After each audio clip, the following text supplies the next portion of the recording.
Hey guys, this is Frenzy, and this is the Grand Finals from IEM New York. This is going to be between DRG spawning as the red Zerg in the bottom position, and Fruitdealer spawning as the blue Zerg in the left position. Going to be on Metalopolis, a Zerg versus Zerg Finals here at IEM New York. And I'm really excited for this match. I absolutely love the Zerg versus Zerg matchup. I understand it very, very well. Especially the early game, which is just so tense for a lot of lower league players. Most games don't even get to lair tech, and you have to understand that that lair tech is going to be delayed a lot by a lot of early aggression from both players. It's actually okay in this matchup to overproduce units to defend against whatever your opponent's doing, which is usually not the case in other matchups with Zerg. But in this case, with Zerg vs Zerg, if you build too many units and your opponent is not building units, is not getting aggressive, you can simply just attack and do a lot of pressure at the front.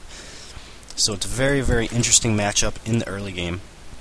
So we're going to see, with this close by air positions, both players will get their overlords in here before any overall build orders have been started up, and that will allow each player to be able to get up their 15 or 16 hatchery, whatever they so choose, followed by a gas and then a pool to get up their speed as well.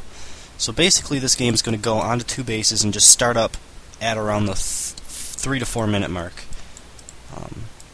Because both players know that there's not going to be any early pools, they'd be able to scout that if it were to happen, and be able to throw up their early pools if they had to defend it. So we're going to see exactly the same build order up until the 15 hatch 16 pool, or 15 gas 16 pool, and afterwards one player could go roaches, one player could go speedlings, one player could go banelings. I mean, both players are going to go speedlings, but some could go speedling all in. That's generally a pretty bad build. Don't do that. Speedling all ins are just hard countered by banelings, and if you want to go speedling all in, just build the baneling nest as a safety precaution, because you don't want to get hard countered like that in this matchup. So, as we're going to see, I personally love baneling openings, and I like to scout with my first 4 Zerglings into the main base just to see if my opponent is going roaches, and if they are, I'll just cancel that baneling nest, stick with Zerglings for a while, get up a pretty big econ lead because I know that roaches can't be aggressive super fast and actually kill me outright, or just put on a little bit of early pressure with my Zerglings while droning up. Either way, we're going to have to see what these players go for. We do see the speed out of DRG a little bit quicker than the speed for Fruitdealer. So Fruitdealers are going to have to be a little bit careful with his early lings. Make sure those don't get caught when speed finishes for DRG. And we do see a baneling nest coming up for DRG as well. We're probably going to see a baneling nest up for Fruitdealer as well. So we're probably going to see some very nice early game baneling aggression. I love the micro mechanics of this. Basically, you can't have more than 2 Zerglings die to 1 baneling at a time to be cost efficient, and you can't have more than 2 banelings together at a time, so that 2 banelings kill 1 baneling. So with their area of effect, never have more than 2 banelings in a group at a time within the splash radius of a baneling. Hopefully that wasn't too confusing for people, but you'll see what I mean. I'll explain it to you as it starts happening. I'm sure these players will use that sort of micro mechanic to just keep their banelings clustered up in pairs as they try to do damage. Now we are going to see spine crawlers from, it looks like, only Fruitdealer, so he's going to have that spine crawler up to be able to negate that baneling aggression a little bit, but the problem is that there's still this wide open area here, and I think that DRG is actually playing this a little bit smarter. He's going to leave these 2 defensive banelings to kill off any baneling aggression out of Fruitdealer. And so will Fruitdealer, but there's still this wide open area. The spine crawler could not be all that effective if DRG does this correctly. So we're going to have to see if both players just decide to drone up, or if either actually get aggressive at all. So far there's not really that much. Here we do see the 2 banelings coming in here, and they're going to kill off a ton of drones for Fruitdealer, and that should make Fruitdealer have to get aggressive here.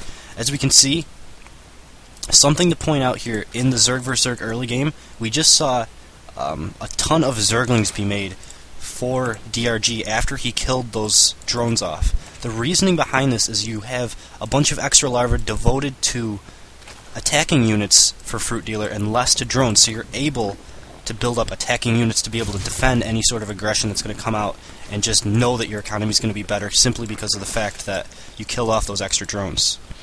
As we're going to be able to see, they're very, very close on economies right now, but the advantage overall should be going to DRG here, simply because of the fact that he was able to get that baneling hit. However, currently he's floating a little bit of money, but now we do see him jump up a little bit in supply. He's 4 supply above his opponent here. As well, we see Lair coming down for only Fruitdealer, so we're going to have to see if he's going to be able to do this. Now, we do see a ton of banelings killing all of the Zerglings for DRG. That actually negated any lead he could have had and actually put him behind there. That was a huge baneling hit, bigger than those 5 drones at the start of the game. So now we see that both players are going to be pretty even still in this game. And we do see a Spire coming up now for Fruitdealer, so he's going to be doing a muted transition. This is actually pretty interesting and a newer style. We're going to see, does this baneling get its hit? It does get the hit on 6 Zerglings there, so somewhat cost efficient. As we look in the units lost tab, they're both pretty even here. DRG losing a little bit extra because of that huge baneling hit on the ramp. Now, this lair is actually extremely late, and we do see an evolution chamber, so he should be okay against this Spire for the moment, as soon as it comes up. But this lair is going to be quite late. He probably will have to go to a Hydralisk transition to be able to deal with this. I don't think he will be able to go mutas.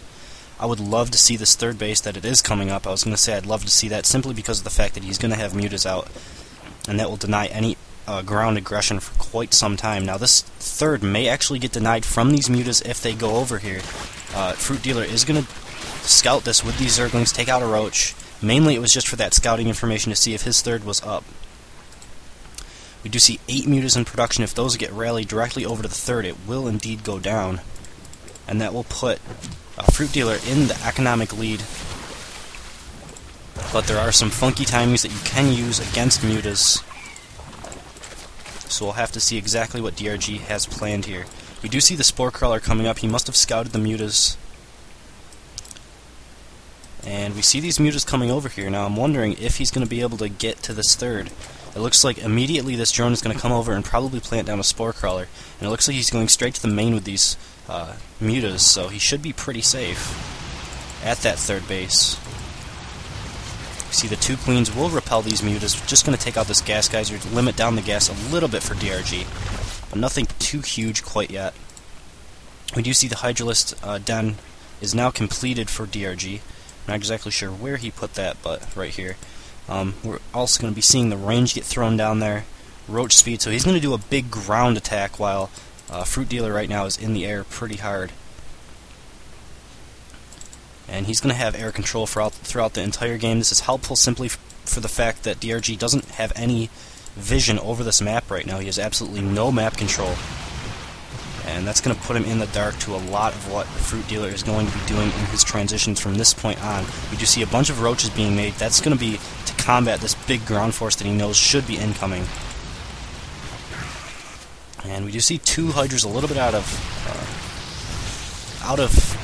position there, getting caught, and 2 of these Queens as well are going to go down. That's actually pretty huge for Fruitdealer. Fruitdealer taking a big advantage into this game right now, simply because of the fact that these mutas are just doing so much damage. We look at the units lost tab, we can see how much damage they have actually been doing. And these mutas have more than paid for themselves now. I would love to see Fruitdealer just go into a big ground transition from this point. He's on 3 base saturation when his opponent doesn't have any. As we can see, there's a big income deficit for DRG at this point in the game. You're going to have to be a little bit careful. There are quite a few Hydras out now. He's going to lose a lot of these mutas for nothing. But like I said, they have already really paid for themselves. And we can see Fruitdealer just massing roaches now. At the same time, DRG also massing units. However, because he has such a low economy right now, it will not be all that effective of a push that he's going to be going for. We do see a macro hatchery coming up. He knows how much income he's going to be having right now on this 3 base saturation. And we see the move out for DRG, and there's not going to be enough units to actually combat this. He doesn't realize how far behind he actually is right now. And with 10 more roaches in production, he's going to be just fine against this attack, and this might actually just spell GG for DRG. We do have the upgrade advantage going to DRG. He has 2-1 upgrades, while there are no upgrades for his opponent. However, there are just so many roaches here, and we are seeing the engagement now. These Hydras don't have anything to tank for them. There's no way for them to move. We see the roaches trying to reposition in front of the Hydras to allow them to do their DPS, but there are so many roaches here for Fruitdealer. We see about a 40 supply difference right now between Fruitdealer and DRG, with Fruitdealer in the lead, just pushing DRG back to his main base. And killing off that statue. Did not like him looking at his roaches. And are we going to see a 4th base or just a straight push to win this game? We do see an Infestor transition coming up for Fruitdealer a little bit before the transition is coming up for DRG as well. That's simply just because of the fact that DRG doesn't have the economy to actually produce Infestors at the moment. Now we see a huge concave coming up for Fruitdealer, but with this Spine Crawl will be helping a little bit. But it looks like DRG is going to fall here, pulling all of his drones now. And even if he's able to hold this, he's going to lose so many drones in this engagement. But I think GG should be coming pretty shortly. You see the reinforcing roaches just absolutely killing this army from DRG.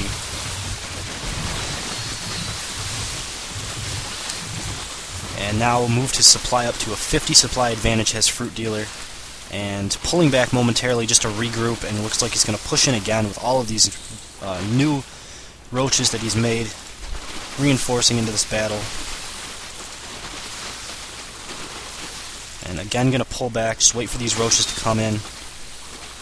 And they're just going back and forth a little bit here, but eventually, because of this non-saturated 3rd base, Fruitdealer will be able to roll over DRG, even though the upgrade advantage is in DRG's favor.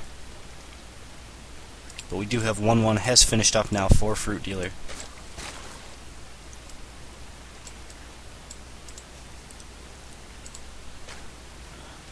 We do see 1 Infestor. That is 3 Infestors now. As soon as those Infestors get those fungal growth on these roaches, that will be GG, 100%.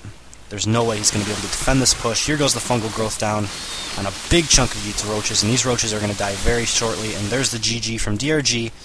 Fruitdealer going to go up 1-0 in the grand finals. I'm going to jump into Game 2 in a little bit, so definitely check that out at blip.tv/FrenzyStarcraft. And thanks for watching.